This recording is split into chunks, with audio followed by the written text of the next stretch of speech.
Yo, what's up everybody? We are back with another video. We're back in the shop. It's bright and early. I want to show you guys what we got going on this week. Yeah, let's go. I ain't the first with the curse, with the thirst that I wanna be better, not worse. Man, it hurts. I'm on this earth with my words. In the shop today, we have got to get to the Subaru.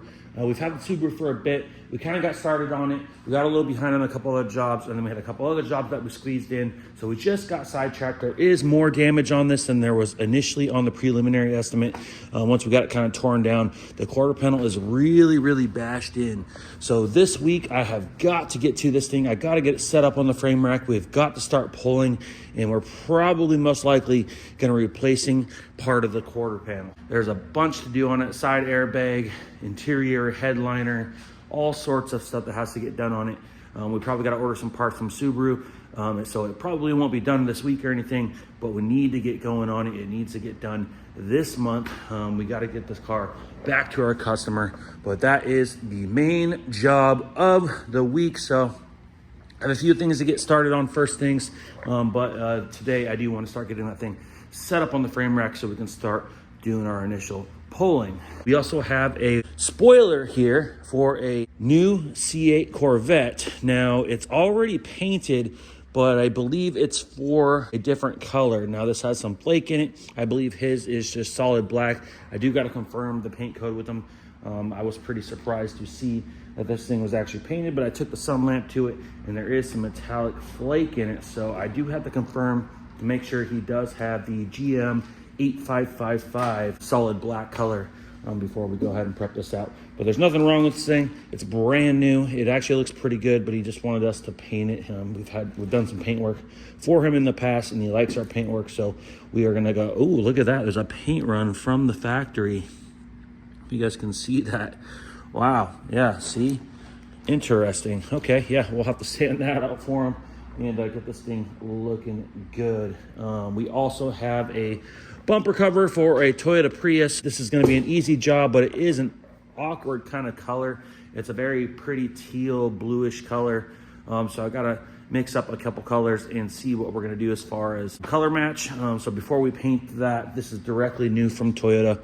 So this is a very expensive part. We don't want to go ahead and paint this until we have a solid color match, because obviously we don't want to have to blend the quarter panels just to put a bumper on it. If we can achieve a 9 out of 10 color match at least, we should be able to be good to go. We'll go ahead and prep this thing out and get it in the booth and paint it and get it installed. Jump back in the spray booth here. We do have the 2015 Ford Focus all wrapped up.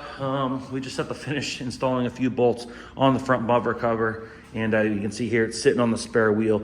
We got to go over and pick up our wheel from the tire shop, and we had to get a brand new wheel mounted and balanced. So we'll go ahead, go pick that up, throw that back on this thing. But this thing came out awesome. Taylor already started doing some color sanding and buffing, so I'm gonna check it over, make sure we like everything, probably perform an interior detail all the way through. This thing not only got real dusty, but the door was popped open just a hair, and it had gotten just a little bit wet on the inside when it had first initially got in the accident. And it took a while for the customer to get it to us to get it indoors. So unfortunately, it got kind of a little weird smell in it. But anyways, we will get it fully detailed, scrubbed. It'll look brand new on the inside, brand new on the outside. Well, this thing, as you guys can see, came out awesome.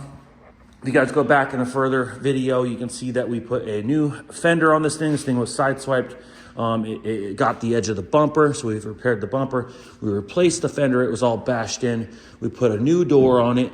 We repaired the rear door, and you can see there, we got our body line. That was very difficult. It took me a couple tries, and we had a scrape on the quarter panel, a dent on the dog leg. This thing's covered in dust, guys, ignore that. And same thing on the back here. It had a scrape on the rear bumper, so we went ahead and refinished the rear bumper as well. We popped the tail lights back in, but essentially we painted half this car, the front bumper, rear bumper, the entire side. And you can see we had to cut in the jam as well. And yeah, guys, so we just got to get this thing, last few bolts in the wheel liner and on the front bumper cover. We got to go pick up our wheel. We'll wipe that spare off, clean it up, put it back in the trunk. We'll check over the outside, do any additional color sanding and buffing that we may need to do. and we'll go ahead and get Tail started. He's gonna go ahead and start scrubbing the carpets and get the interior on this thing really clean so we can get this thing delivered by tomorrow. I'd like it done out of the shop by the end of the day tomorrow. I really, like I said, need to be focusing on this Subaru. Let's jump over here. You can see we have our 2006 Honda Accord on the lift. Nothing major, guys. I drove the coupe home, like I said, for my birthday weekend, and we had a pretty good time. The weather didn't really hold out, so I didn't get to cruise it on Sunday like I had initially wanted to. I'm gonna raise this thing up just a little bit. Either way, we still took it out Saturday night, and it was a good time. I brought this thing in the other day. When this thing got in an accident, the impact was so hard, it broke 3 of the 4 transmission mounts. Actually, sorry, there's 3 transmission mounts. It broke all 3 of them. And I had Mikey the other day go ahead and put in some new transmission mounts. So shout out to Mikey. You can see here, they just have some little support mounts with some rubber bushings in them. Between the subframe and the transmission itself. There's one right there, and there's one up there as well, which we've already replaced, which that was the initial one that we saw that was broken. I didn't even notice the lower ones were broken. You can see here, it's completely sheared off. I'm not sure how it goes, but you guys kind of get the point.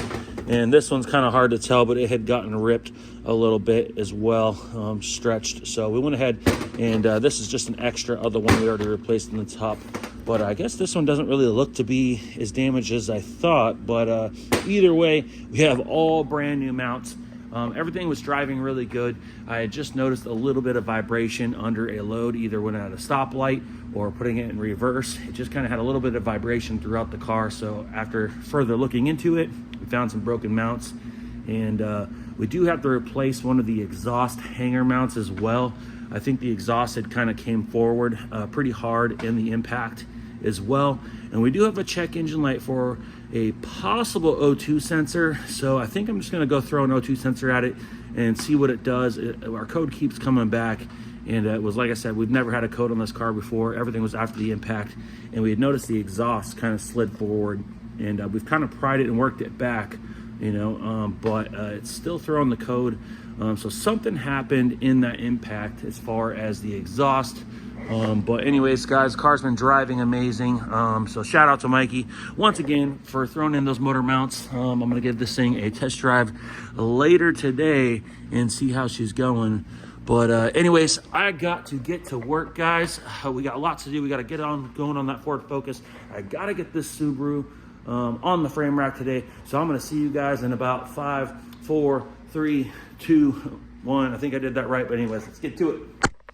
And if you guys remember, this is actually Carmen's daughter, Brittany's car. So we've had this in the shop before. We've tinted the taillights. You can see she's representing Nitro Autolab there and on the license plate frame as well, nitroautolab.com. So shout out to Brittany for representing and supporting us. So Taylor's gonna get the inside wrapped up today, get this thing out, wash it. We'll probably pull it back in. We'll apply a nice coat of ceramic wax on the side we've refinished. Make sure our work is all sealed up from the polishing. Today we are going to do a color match for this Toyota Prius bumper. You can see here a very awkward looking bumper from Toyota. We also have a bumper for a minivan that's coming in a couple of weeks, and we're waiting on the rear bumper as well. The first one came damaged, and we got the C8 wing. Of course, we got to get prepped out today.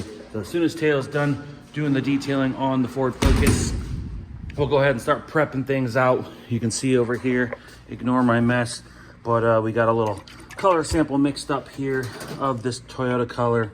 Let's crack it open for you guys. Bear with me. It's a pretty cool color, very unique. Before we just go painting the bumper, since we're not going to be blending the quarter panels, because that's a lot of work just to paint a bumper, we want to make sure we have a good color. Now you can see here, let's go into the light. You can see here, very metallic, sparkle, bluish green color, kind of a teal. Anyways, super nice color. So what I'll do is I'll end up mixing up some paint. We'll do a spray out card, and we'll go outside in the natural light and with the sunlight, and we'll go ahead and hold the color up to the vehicle itself. and make sure our color is going to actually look good on there. We can actually go with a darker variant, lighter variant, darker flop, lighter face. There's all sorts of different variants to each paint code. So even though you got the paint code, there still could be anywhere from 3 to 25 different variations of that paint color. Some colors are worse than others. Some colors will match perfect. Some colors definitely need blending.